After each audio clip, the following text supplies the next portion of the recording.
tekrar merkezine kasih ngeting nayan. Bang, amsilin onun Ahmet nemsil gerek. Dawan kita itu tekrar merkezde miska ya apa tekrar nama orang waktu tapi ayun kang atsek deh. Bang, nemsil bolsa da ya. One hour later. Wah kok tuh. Salam, hoşçakalın kita tekrar merkezine. Ini gedeng mah. Bang, nemsil gerek.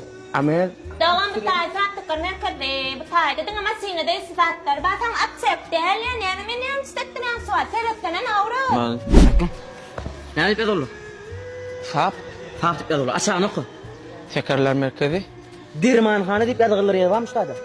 Dirmanxana del berdi. Teker merkezi. Düştü. 2 hours later. Lila. Eh? So din ko ara yine gelaymasın ne? So gel hadi para ne? Nimsil nak koydum. Amir nak koydum. Aspirin nak koydum. Bir de nerim var mı? Gel de berik koy var. Boleh. Pulamam mı? 3 days later. Why? Ini ngelah deh. Salam dong hasil nget. Ini misil nget. Ini amez nget. Ini aspirin nget. Ini betul. Saat tekrar merkezine adına sefawat antifreeze nget. Parniero. Sawalım da ya ma gerek ka. Ya antifreeze yang berkafeden alım. Amsilin Ahmet nemsilim berparik makardan alım. Oh. Onu ne yapıyorsun?